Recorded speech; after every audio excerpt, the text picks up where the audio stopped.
Mesdames et messieurs, bonsoir et bienvenue dans votre émission Microscope. Ce soir, nous nous intéressons à un reportage que la télévision publique algérienne s'apprête à diffuser.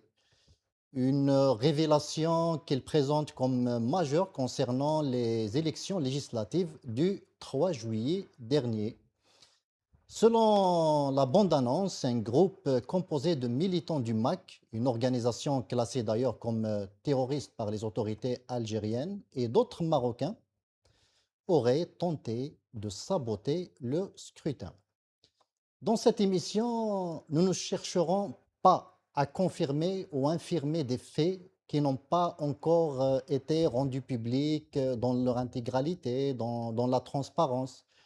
Notre objectif sera d'examiner avec recul le traitement de cette affaire, les enjeux politiques qu'elle soulève et les questions de transparence, de pluralisme et surtout, de crédibilité de l'information dans notre pays. Restez avec nous, à tout de suite.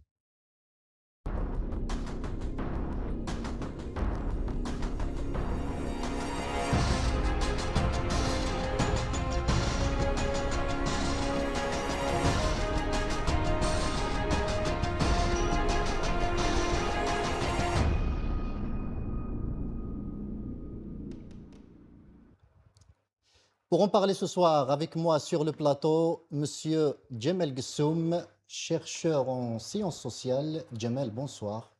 Bonsoir et merci pour l'invitation. Le bonjour à votre invité, à la régie et à l'ensemble du peuple algérien. Merci Djemel, c'est moi qui vous remercie à chaque fois de votre disponibilité. Franchement, c'est un plaisir de vous recevoir à chaque fois sur ce plateau. Merci. Et depuis Canada, le défenseur des droits humains, Zakaria Hnesh. Zakaria, bonsoir et merci d'avoir accepté mon invitation. On vous entend pas, Zakaria. On vous entend Je pas. dis bonjour pour les Très gens qui bien. sont ici au Canada et bonsoir à toutes les Algériens qui sont en Algérie ou soit en Europe. Aussi, je veux saluer aussi votre invité Jamel et merci pour l'invitation pour cette émission qui est importante. Merci à vous. C'est toujours un plaisir de vous recevoir, Zaki. Je pense que c'est pour la deuxième fois que vous passez dans mon émission. Djemel Gessoum, je retourne directement vers vous. Cette histoire de complot contre les élections législatives passées du 3 juillet, vous y croyez? Alors, moi, je n'ai pas d'informations. D'ailleurs, dans vos propos liminaires, vous dites bien qu'il n'y a pas d'informations que l'on puisse vérifier. Mais pour autant, j'ai un avis. Tout d'abord, ce que j'aimerais dire, On c'est leur que, accorde le bénéfice du doute, comme on dit. aux deux parties dans ces cas-là, si on veut être juste.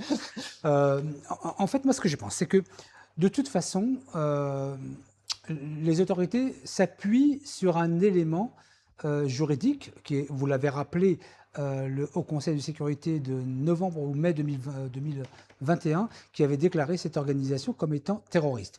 Alors, en parallèle de cela, vous avez effectivement une organisation qui s'appelle le MAC, dont le président appelle de ses voeux à ce qu'Israël soit la grande sœur du MAC et d'un futur soi-disant kabyle. Donc de ce point de vue, je n'ai pas de doute sur la qualification de terroriste en ce Vous qui ne concerne pensez le pas que MAC. c'est une erreur de qualifier le MAC Non, comme organisation non, je terroriste? ne pense pas. Ce n'est pas une erreur parce il ne s'agit pas d'un mouvement d'abord intègre et intérieur à l'Algérie, mais qui se mêle à d'autres puissances étrangères. Et je n'ai pas l'habitude de le dire, mais ça peut concerner aussi bien le Maroc qu'Israël, etc. Donc, on voit bien que cette concomitance d'appeler Israël la grande sœur, parce il veut être la petite sœur de la partie sud de la Méditerranée, en font effectivement un danger et du terrorisme tel qu'on peut le concevoir. Le terrorisme, ça vient du mot terreur, donc on peut faire peur avec des armes, on peut faire peur avec des idées, il n'y a pas que les armes. Ensuite, à côté de cela, il y a cette histoire. Cette histoire qu'ils auraient arrêté 4 Marocains et des membres du MAC à Tizi Ouzou, comme par hasard Tizi Ouzou. Est-ce que c'est vrai? Je ne sais pas. Pour autant, j'aimerais dire, Est-ce que c'est vrai quoi?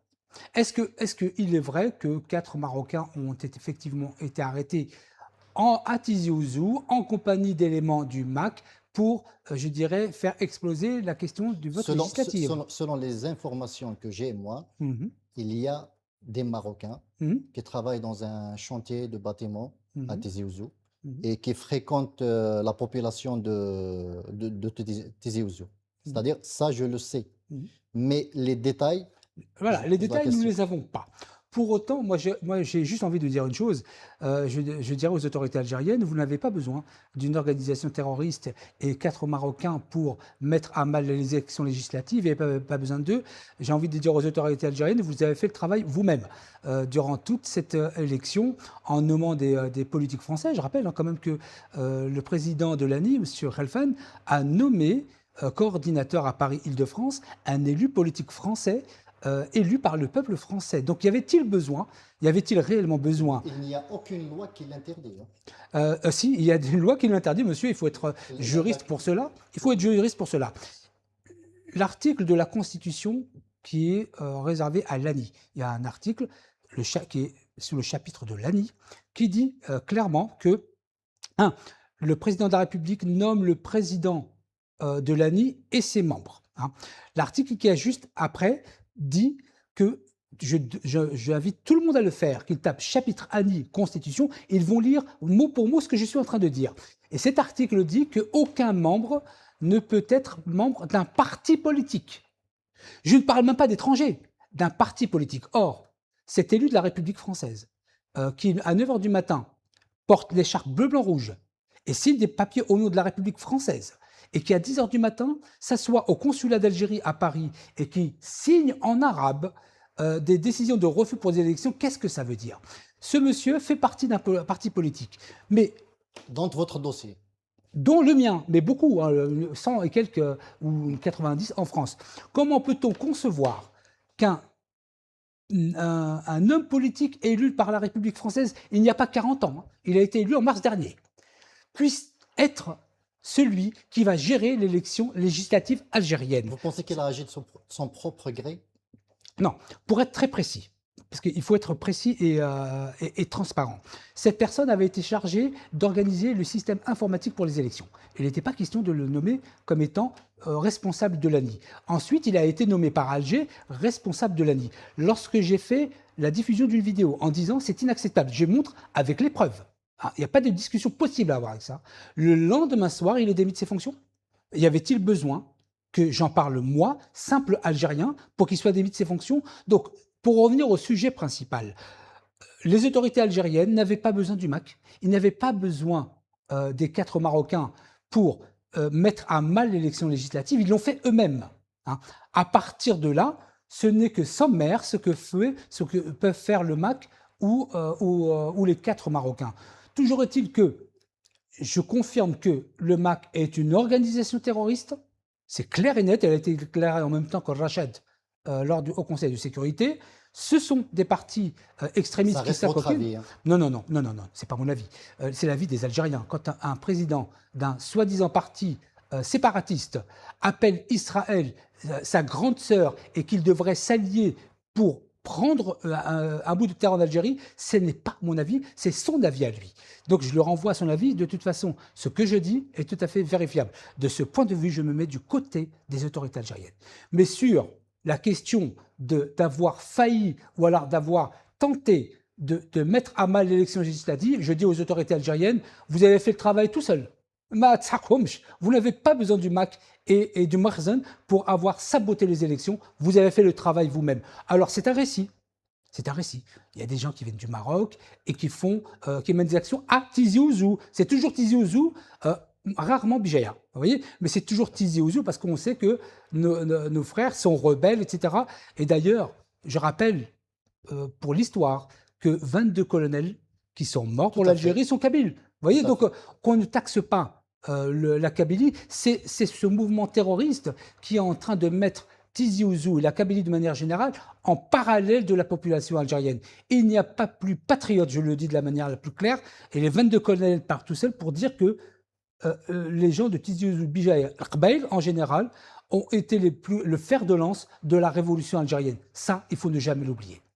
Merci Jamel. Zaki Hnash, vous êtes depuis 2019 spécialisé dans la documentation des dossiers de militants poursuivis, emprisonnés, interrogés. Qu'est-ce que, en fait, ça vous inspire, ce genre de reportage, entre guillemets? Bon, avant tout, je voulais juste parler sur un point, je le trouve très, très, très important.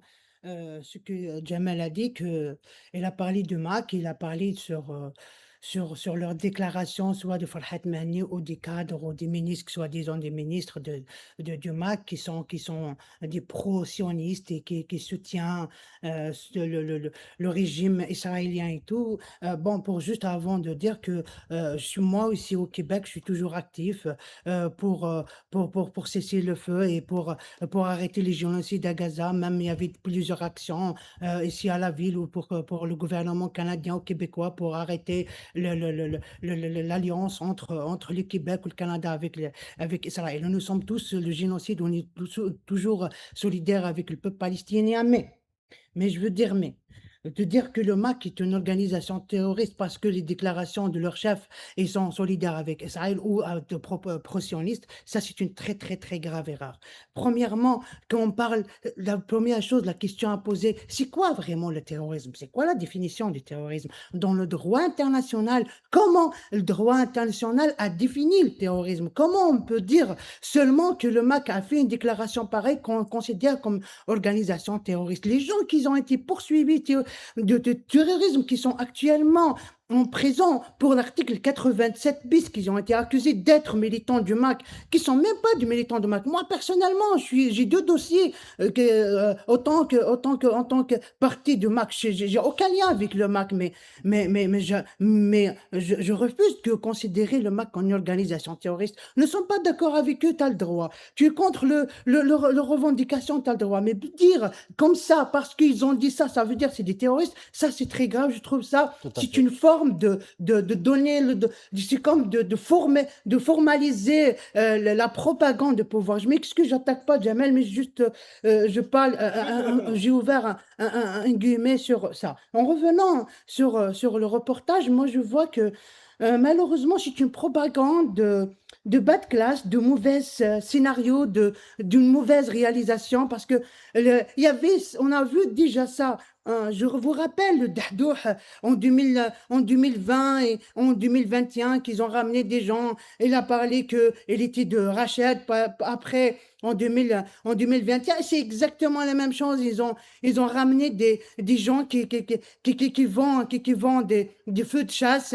d'une manière illégale. Il y avait un groupe et c'est connu la région, qu'il y a beaucoup de gens qui aiment faire la chasse avec des feux de chasse et il y avait de ventes illégales. On sait comment l'Algérie fonctionne.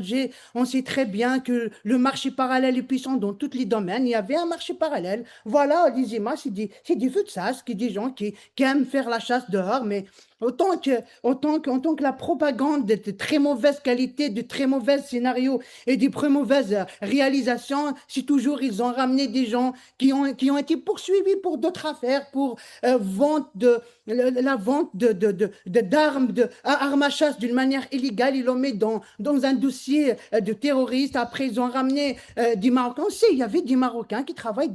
Il y a beaucoup de Marocains qui sont en Algérie qui travaillent dans le bâtiment, surtout sur le design du plateau-plâtre.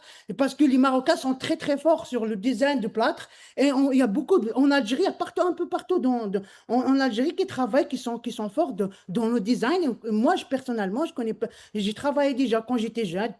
J'ai travaillé avec des Marocains dans le bâtiment, mais le gouvernement, juste pour finir l'idée, je suis arrivé, l'idée plus importante, c'est que l'État, pour justifier que la Kabylie, surtout la Tizi Ouzou au Bijaya, c'est l'endroit où il n'y avait pas toujours le niveau de botte est presque à zéro.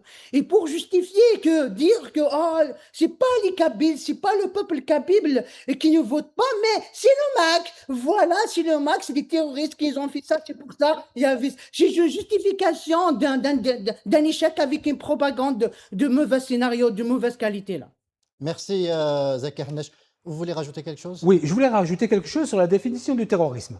Tout d'abord, vous savez, j'ai été reçu par Cheikh Naïm Qassim, qui est le numéro de Hezbollah, le numéro 2 du Hezbollah, à Beyrouth. J'avais rencontré le lendemain Émile Lahoud, qui était chef d'état-major et président de la République libanaise. J'ai rencontré les plus hauts gradés de l'armée en Syrie, toutes les confessions, hein, des Druzes aux Libanais jusqu'à Dans aux quel cadre? Chaldéens en Syrie.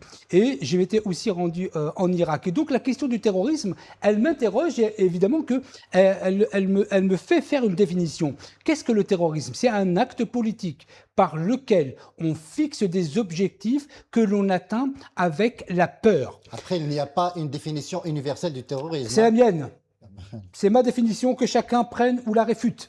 Ma définition du terrorisme, c'est un acte politique avec des objectifs et des moyens qui en tout cas, terrorisent ou en tout cas, oui, fait peur à une population. J'aimerais juste rappeler que le MAC a un objectif, c'est la scission de l'Algérie. Ça, c'est l'objectif. Les moyens qui sont utilisés politiquement, puisque c'est un acte politique, c'est de rassembler autour de lui toutes les personnes ou tous les pays qui ont un objectif visé sur l'Algérie avant même la question du MAC. On retrouve qui? On retrouve le Maroc et on retrouve Israël. Alors qu'on ne vienne pas me dire et me faire la leçon et me dire que non, le MAC n'est pas une organisation terroriste.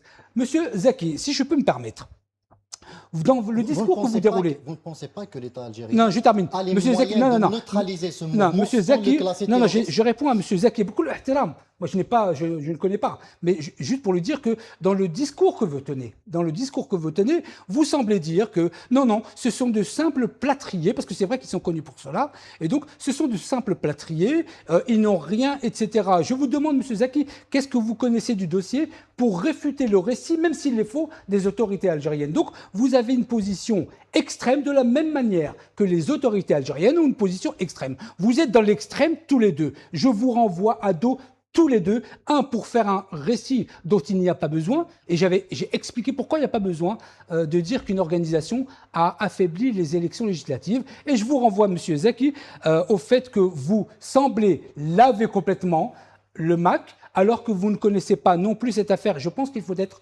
mesuré. Je n'ai pas dit par mesure de précaution intellectuelle. Par mesure de précaution intellectuelle, je n'ai pas dit que c'est le MAC qui a ramené 4 Marocains. Moi, je prends la mesure de cela. Je ne détiens aucune preuve. Mais de là à couvrir cela, comme M. Zeki le fait, en parlant de plâtrier, non, non, non, non. En tout cas, l'organisation est une organisation terroriste et qui représente un danger pour l'Algérie. On va dépasser cette polémique. Il ne faut pas justement que ce soit une polémique entre vous deux. Vous deux, pardon. Zaki, justement, cette propagande qui intervient à la veille d'une rentrée sociale, une rentrée de toutes les incertitudes, parce que lorsque l'on écoute le ministre de l'Éducation nationale qui dit que son ministère n'a pas eu ce qu'il voulait comme budget, et quand la Cour des comptes dit que l'État n'a pas satisfait les besoins budgétaires pour le ministère de l'Éducation nationale, est-ce que ce genre de propagande ne traduit pas une certaine peur du pouvoir qui redoute une montée de la contestation? Bon, bon, je veux revenir, c'est que on parlait sur une situation, heu, le Jamel, bon, je parle pas de Jamel autant que personne, hein, on parle des idées, on parle moi, je j'ai aucun problème avec lui, quoi qu'il arrive, non, on est juste ici de discuter, on parle des idées et des opinions. Juste pour parler de ce sujet, qu'on parle de la propagande, est-ce que c'est la première fois qu'ils ont fait ça? Non.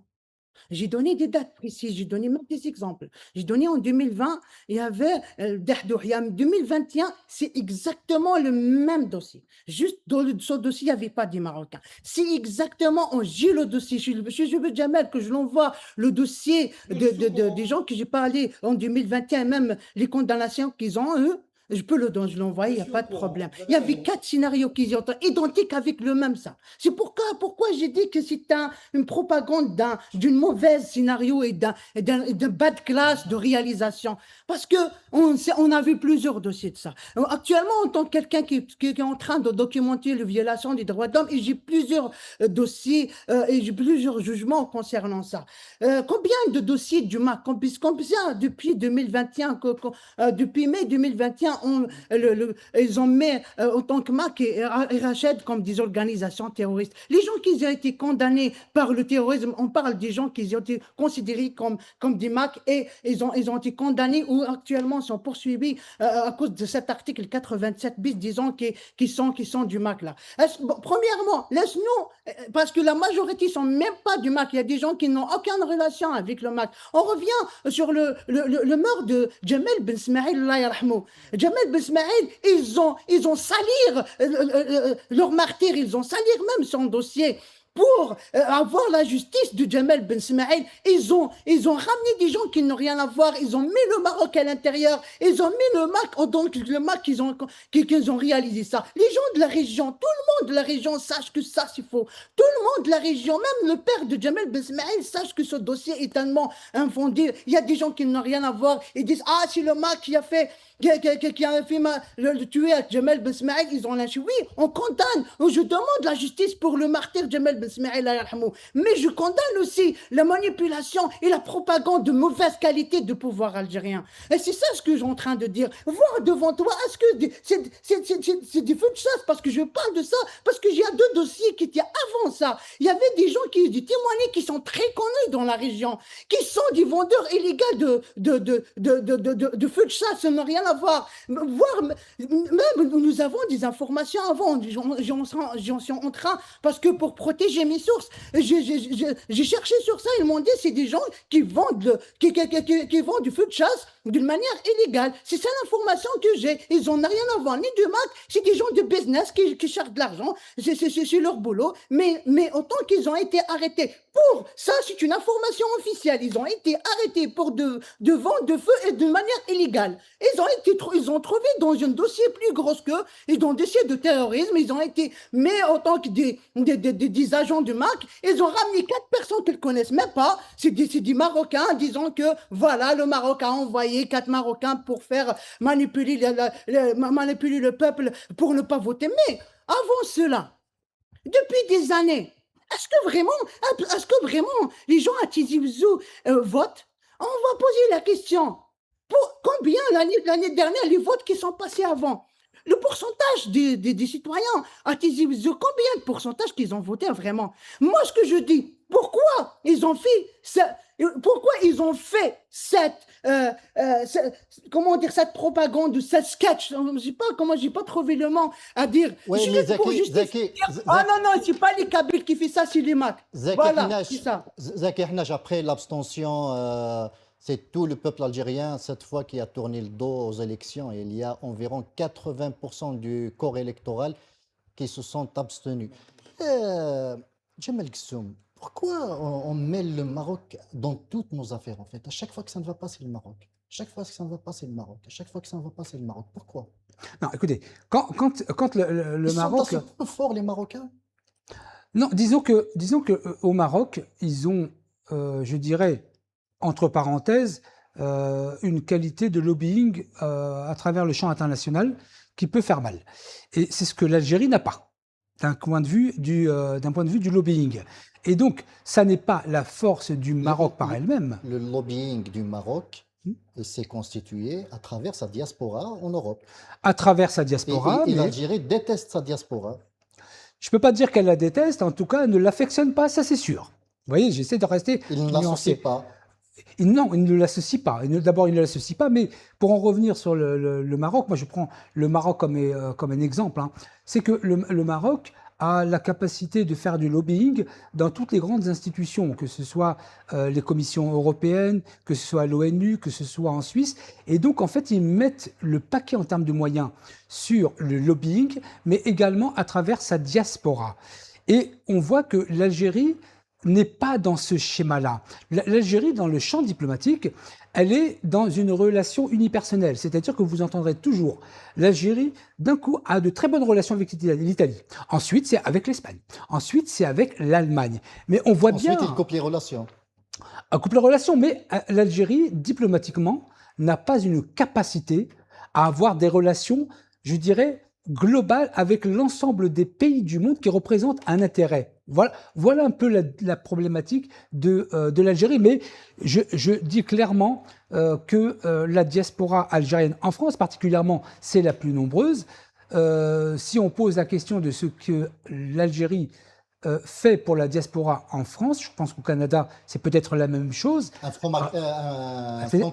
franco-marocain aujourd'hui, Mhm. il peut devenir ministre au Maroc, mais un Il franco-algérien peut ne peut pas venir, devenir ministre en non, Algérie. il peut pas devenir ministre, il peut même pas créer une revue scientifique. Un Je demande, franco-algérien. voilà, un franco-algérien ne peut même pas créer, par exemple, moi j'aimerais créer une revue scientifique sur la sociologie. Eh ben, en tant que binational, je n'ai pas le droit. Pourtant, une revue scientifique ou Zinedine Zidane, Mahrez, n'ont pas le droit de créer une revue sportive.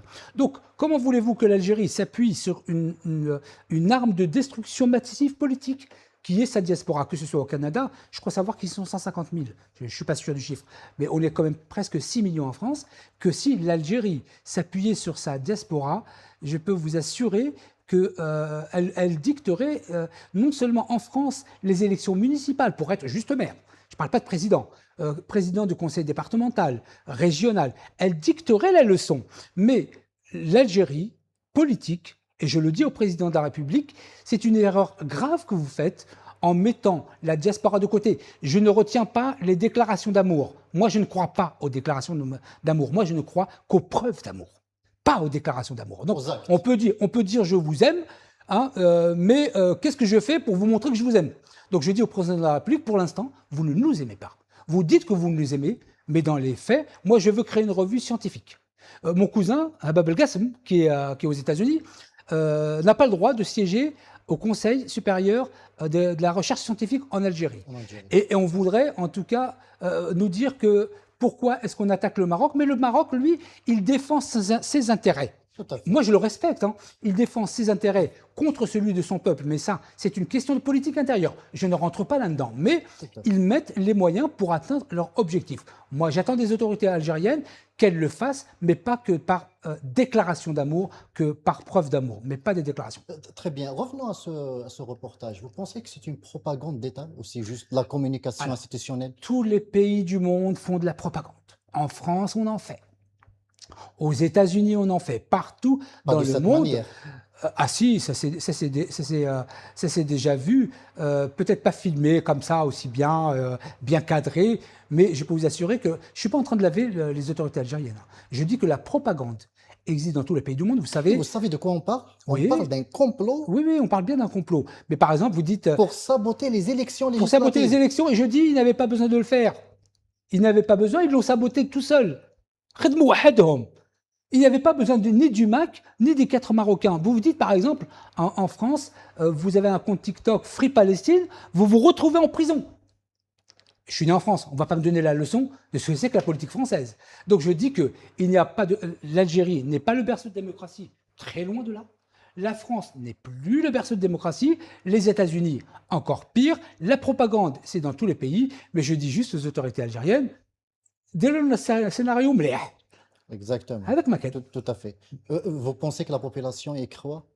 Non, là, écoutez, je veux dire que ce serait insulter l'intelligence des Ah, Algériens et des des Algériens. Algériennes, encore plus ceux qui vivent sur le territoire algérien. On peut faire croire à un scénario des gens qui sont éloignés comme moi. Je ne suis pas éloigné parce que j'y suis tout le temps en Algérie, mais moi qui suis né en France et qui n'a jamais véritablement vécu en Algérie, si je ne connaissais pas le système politique algérien, je suis un de ceux qui est né en France et qui connaît le système politique algérien mieux que les Algériens qui y sont nés. Donc à moi, on ne fera pas croire ça. Mais à mes compatriotes binationaux en France, on peut leur faire croire ce que l'on veut. C'est très facile. Et c'est quoi l'objectif donc de ces reportages, de cette propagande? Eh bien, écoutez, sortir ce reportage maintenant, bien après les élections législatives, stratégiquement, je ne vois pas l'intérêt. Ça serait sorti le 25 juin, 26 juin, 27 juin. à quelques jours du 2 juillet, on leur a dit ah, taux de participation à Tizi Ouzou, 1 ou 2, ça m'étonnera même que c'est dépassé 2%. En France, ça n'a pas dépassé les 5%, en Algérie, pas plus que 10%. Donc, si ça avait été fait à ce moment-là, stratégiquement, j'aurais pu le comprendre. Mais sortir ça 2 mois après, je ne vois pas du tout l'intérêt stratégique. Je n'en vois pas l'intérêt. Et lorsque l'on sait que 80% du corps électoral n'a pas voté, Oui. est-ce qu'on peut dire que le MAC, parce qu'ils l'ont cité, le MAC et ses 4 Marocains, ces 4 ouvriers marocains, ont réussi à saboter les élections algériennes? Non, non. D'abord, moi, je ne suis pas sûr de ça. Ashhadu an Allah, moi, je ne témoignerai devant Dieu que ce dont je suis sûr. Là, je ne suis pas sûr aujourd'hui. Ce dont je suis sûr, par contre, c'est que les autorités algériennes, si elles ont monté cette propagande, n'avaient pas besoin de le faire. Qu'ils ont fait eux-mêmes le travail de l'intérieur. Tout à fait. Zaki Hnache, je vous repose la même question pratiquement. C'est l'objectif de ces reportages, de ces propagandes. Est-ce que c'est pour informer, c'est pour dissuader, c'est pour intimider, c'est pour détourner l'attention? Je vous entends pas, Zakaria. Oh, bah attends, parce que j'enlève le micro. Maintenant, vous m'entendez? OK. Je vous entends très bien. Honnêtement, والله اللي يفهمهم يفهمنا pour être honnête, hein, parce qu'on n'a jamais compris ce pouvoir-là. Parce que avec tout ce qui s'est passé à l'Algérie, à tous les échecs qu'on a eus, mais toujours ils répètent les mêmes pratiques, ils répètent les mêmes bêtises. Voilà, bah, pourquoi ils ont fait ça? Juste pour justifier, soit à l'intérieur, à l'extérieur, que voilà, c'est pas le peuple qui en a pas voté. Daïman revient toujours, c'est que il y a quelque chose à l'extérieur, il y a toujours des gens qui veulent mal à l'Algérie, qui nous sommes bien, le peuple nous aime, et tous les Algériens n'ont pas voté parce qu'il y avait une intervention d'extérieur, les gens qui n'aiment pas de l'Algérie, des États, des terroristes qui n'aiment pas l'Algérie, qu'ils ont fait tout pour empêcher les Algériens qui n'aient pas voté. Bon, les Algériens, je sais pas, je connais pas mal d'Algériens, ils n'ont pas voté parce qu'ils s'en fichent, parce qu'ils n'ont pas confiance, et ça, c'est pour rien. Et ça, ils ont aucune confiance à ce gouvernement. C'est pour ça qu'ils n'ont pas voté. Mais on sait toujours que, qu'on dit Nashrat Thamina, toujours les médias, on dit en arabe, Nashrat Thamina, c'est un monde parallèle que le monde qu'on connaît. Même il y avait un jour qu'on dit, on aime bien vivre l'Algérie de Nashrat Thamina tellement il donne un monde parallèle parfait que les Algériens ne connaissent pas. Même les Algériens rêvent. Et vraiment, il y avait un rêve. Moi, personnellement, je rêve de vivre l'Algérie qui diffusait à chaque fois à cette émission, à cette Au journal JT de de 20 heures. 20 heures. Oui, Là, oui, oui. c'est tellement. Oui, oui, allez-y, Zak. Oui, c'est ça. Bon, juste pour revenir, pour revenir vraiment au sujet, euh, euh, oui, le Maroc ou l'Israël, oui, le Maroc, c'est un danger pour l'Algérie. Je suis absolument d'accord, il n'y a aucune discussion sur ça. Tout ce qui nuire l'intérêt ou l'intérêt de mon pays, je suis contre eux. Le Maroc, c'est un pays qui, avec Israël, quand on dit ils ont un lobbying fort, c'est pas le Maroc qui a un lobbying fort. Non, c'est Israël qui a un lobbying fort. Le Maroc penche pour Israël, ça, ils ont un lobbying fort. Le Maroc, je parle pas du peuple, parce qu'il y a des gens qui mélangent entre le peuple marocain, je connais pas mal de Marocains ici, c'est des peuples qui pensent comme nous, c'est des peuples qui aiment les Algériens, nous sommes très unis avec les Algériens, avec les Marocains et les Tunisiens. Mais on parle des gouvernements. Les gouvernements, les deux, mais ils s'alhouchent. Soit l'Algérien, soit le Marocain. Le Marocain, oui, le gouvernement, le Marocain est un danger pour l'Algérie. Pour définir les choses, parce qu'il y a des gens, il y avait une forme de haine contre les Marocains. Non, moi, je déteste pas les Marocains, mais les Marocains c'est mes frères. Je suis contre le Makhzen, le sioniste. Il faut définir les choses. C'est ça, je veux juste ouvrir à la page sur ça. Pour finir, revenir au sujet de cette propagande, c'est que c'est une manière de salir. C'est une manière de salir l'opposition. Tout qui contre ou tout qui critique le pouvoir, ils ont travaillé avec cette propagande.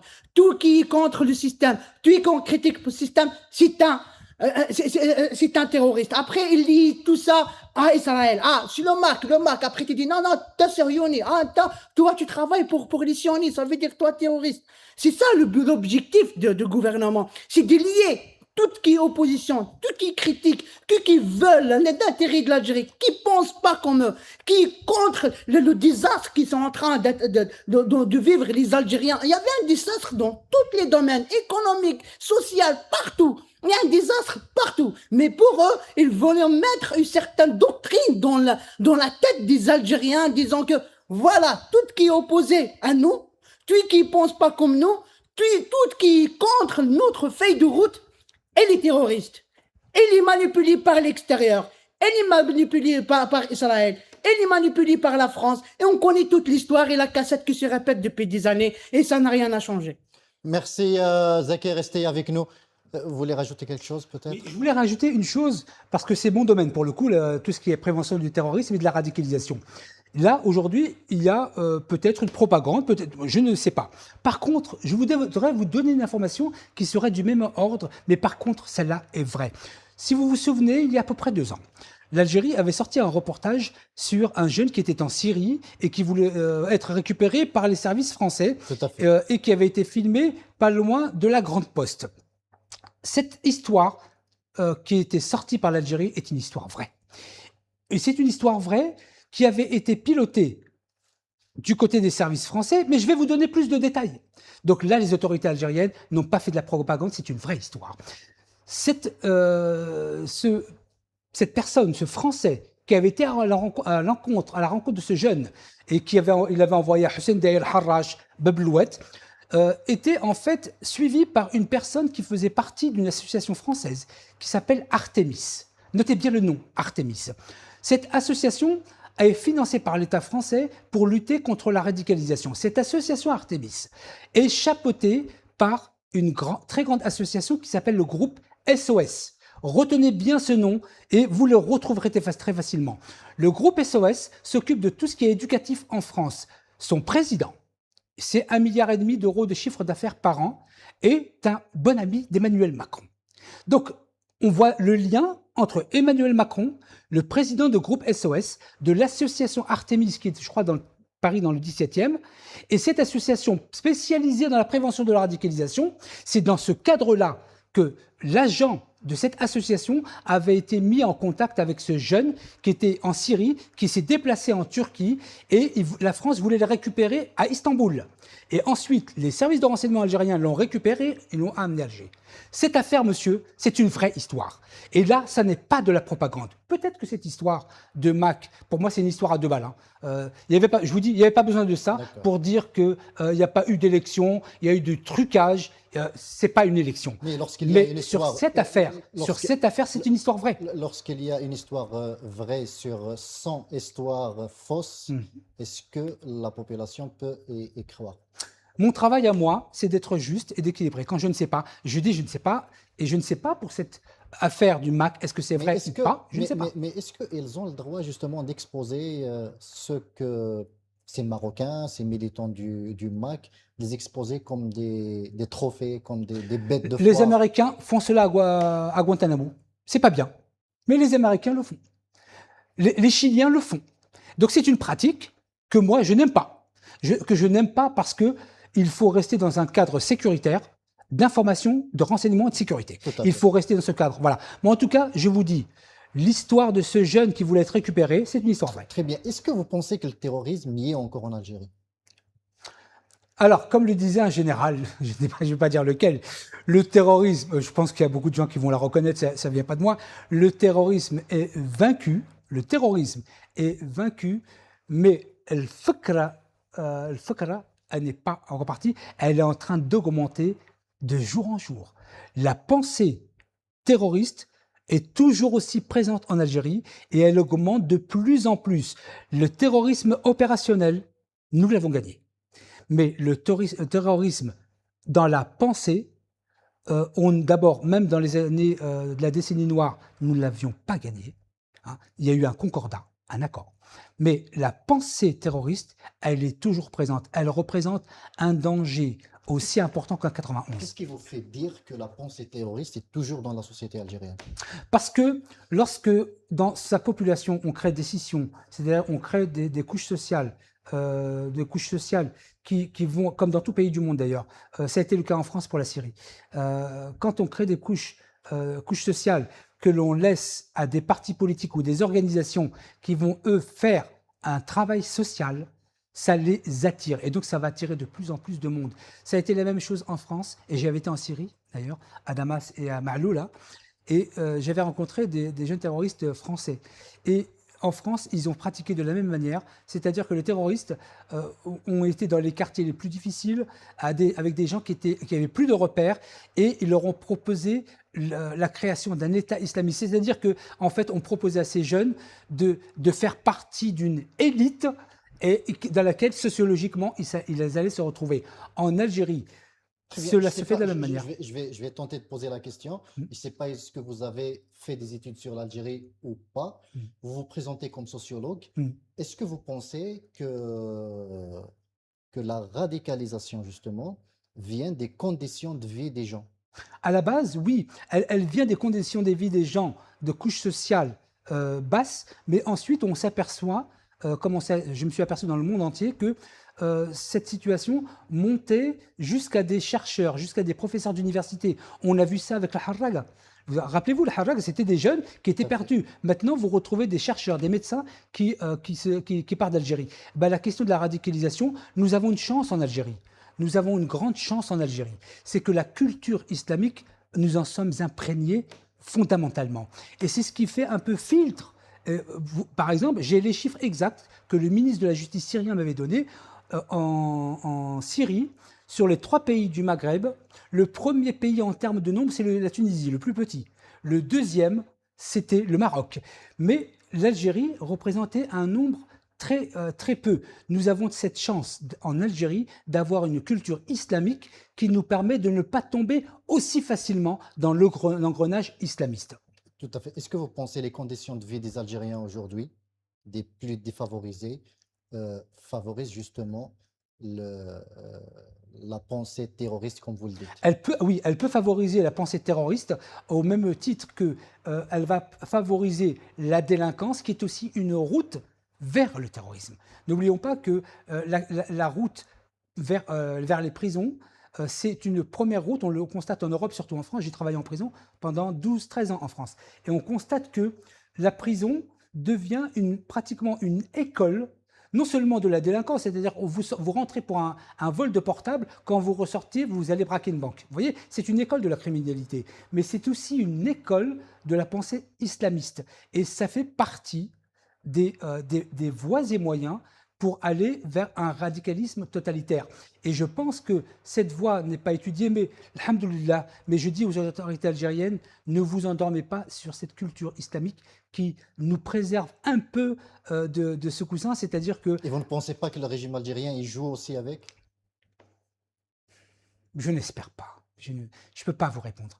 Je n'espère pas.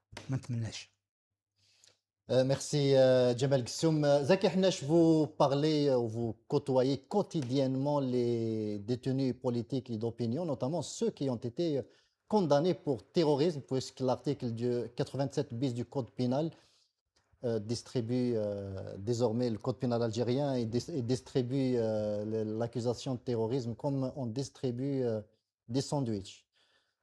Quel est leur état d'esprit en fait une fois qu'ils sont acquittés ou qu'ils passent 1 année à 2 ans de prison? Quel est leur état d'esprit? Qu'est-ce qu'ils vous disent? C'est une très belle question. Merci pour cette question, hein. C'est très, très important parce que, avant tout, le mot terrorisme, c'est un très, très, très, très gros mot là. Tout C'est à pas fait, n'importe quoi, on tout à parle de fait. terrorisme et une personne être accusée de terrorisme, c'est pas n'importe quelle accusation. C'est la pire accusation que n'importe quelle personne ne peut avoir. Parce que tu vas avoir un impact personnel à toi, par la société et ta famille, elle va être toutes. Je connais pas aucune personne qui a été accusée, soit a été mise en prison, soit a été accusée, soit même en poursuite judiciaire. Il y a beaucoup de personnes qui ont perdu leur boulot. Il y a beaucoup de personnes qui ont perdu leur famille.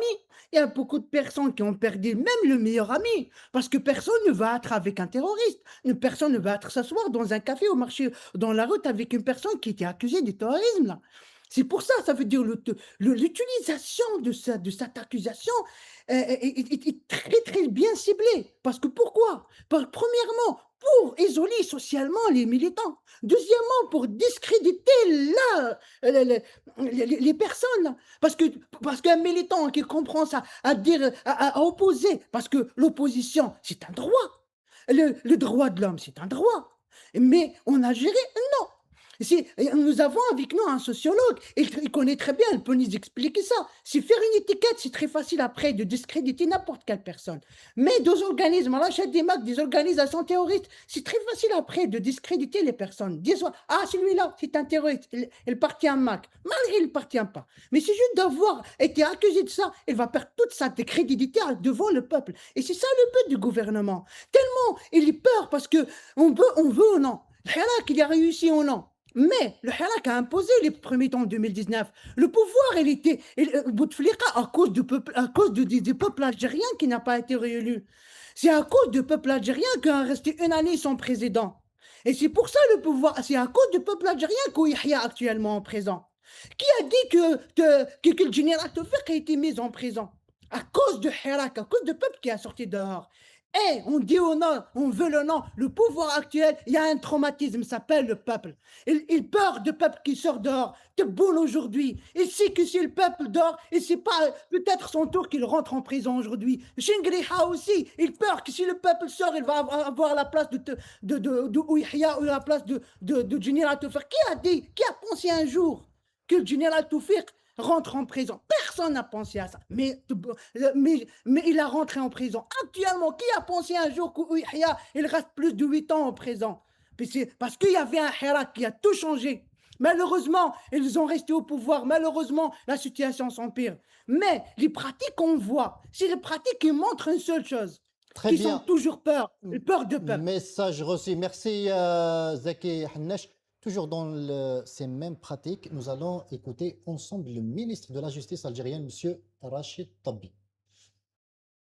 وللأسف يبدو أنه بعد كل هذه المحاولات والجهود اللي تقوم بها الدولة لتحسين القدرة الشرائية، لضبط السوق، للتحكم في هذا منظومة الأسعار، ثبت أظن للجميع وبما لا داعي مجال للشك بأن هذه الأفعال أصبحت يعني عبارة عن جريمة منظمة وترتكب من طرف جماعات تهدف إلى زعزعة استقرار المجتمع وزعزعة استقرار مؤسسات الدولة، جماعات تهدف إلى زرع اليأس، زرع اليأس في نفوس المواطنين من خلال ضرب مباشرة القدرة الشرائية. يعني هذا اللي خلانا نأخذ قرار وكنا أعلنا عليه اليوم في بيان حتى الرأي العام يكون على علم بما ما اتخذته الدولة من إجراءات، أننا من الآن فصاعدا هذه القضايا اللي تصنف على أنها مضاربة ستعالج عن طريق القسم الإرهاب اللي موجود هنا في محكمة سيدي محمد. وللتذكير أن قسم مكافحة الإرهاب مش الإرهاب فقط، قسم مكافحة الإرهاب والجريمة المنظمة. La spéculation est devenue crime organisé et terrorisme. Qu'est-ce que vous en dites? Non, là, je pense qu'ils vont beaucoup trop loin. Il y a différents corps judiciaires. C'est le ministre de la Justice qui le dit. Il y a différents corps judiciaires. Il ne faut pas aller à l'extrême. Incarcérer. Le président l'avait dit d'ailleurs il y a un peu plus d'un an. Si vous avez 60 litres d'huile en plus et vous prenez 10 ans de prison, et quand vous vendez 15 kilos de cocaïne, vous prenez 5 ans. Il y a du non-sens dans tout ça. Il y a du non-sens, il y a une immaturité. L'absurdité. Ouais, c'est absurde. D'ailleurs, j'ai envie de dire qu'il y a le 87 bis en Algérie, et nous avons aussi notre 87 bis en France. Il existe également, qui est l'article de loi qui parle de l'apologie du terrorisme. Et dedans, on y met tout dedans.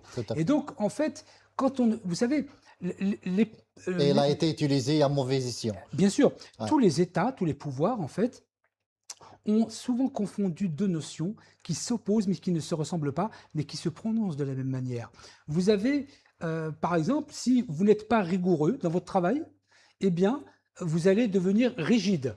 Rigide, c'est tellement dur qu'on croira que vous êtes rigoureux, mais vous n'êtes pas rigoureux. Et donc, en Algérie, comme beaucoup de pays du monde, mais surtout en Algérie, on masque le manque de rigueur par de la rigidité. On masque aussi l'absence d'autorité naturelle.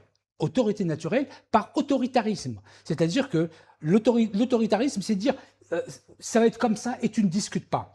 Mais l'autorité naturelle, c'est être d'autorité et expliquer les choses. Et on arrive toujours mieux. Et donc, en Algérie, le tort de beaucoup de politiques, de directeurs d'institutions, c'est de masquer un manque, masquer l'absence de rigueur par de la rigidité. Masquer l'absence d'autorité par l'autoritarisme.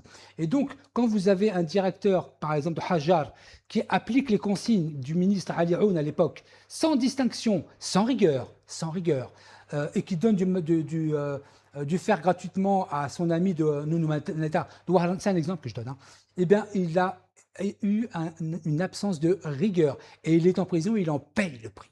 Parce que s'il avait eu de la rigueur, il n'accepterait aucun ordre, même d'un ministre, si ça n'était pas par écrit. Donc, voyez-vous qu'en Algérie, on confond rigueur, rigidité, on confond autorité et autoritarisme. Ce que vient de dire monsieur tient du non-sens. Une action simple pourrait régler cette question, au lieu de passer par la caisse de change nationale. Pourquoi est-ce qu'ils ne laissent pas les gens changer de l'argent? Des ministres changent au square, hein, d'accord? On ne va pas se raconter d'histoire. Donc, pourquoi ils ne laissent pas ceux qui veulent importer des choses le changer de la manière qu'ils le souhaitent, importer, et là, ça va se réguler? Non, je me pose la question. Pourquoi est-ce que la caisse nationale, c'est-à-dire de la réserve de change, est en train de fondre alors qu'il y a un autre moyen et qu'on laisse faire? Je m'interroge sur cette question. Très bien. Quand on passe un spéculateur pour un terroriste, est-ce que c'est n'est pas une manière de créer du terrorisme en fait? Mais bien sûr, c'est-à-dire que celui qui va créer un marché, faire augmenter le prix artificiellement, etc. Ça existe dans tous les pays du monde. Mais aucun pays du monde n'a qualifié cela de terrorisme. Ça tient du non-sens, ça tient, je reprends votre mot de tout à l'heure, de l'absurdité. C'est de l'absurdité parce que des simples lois, des simples règles, faciliter, vous voulez changer 10 millions d'euros pour acheter une machine, il y a un Chinois qui parle algérien d'ailleurs, qui s'est plaint, il a fait une vidéo, il s'est plaint parce qu'on ne le laisse pas ramener de Chine une machine pour faire des pneus, alors qu'on manque de pneus, vous voyez.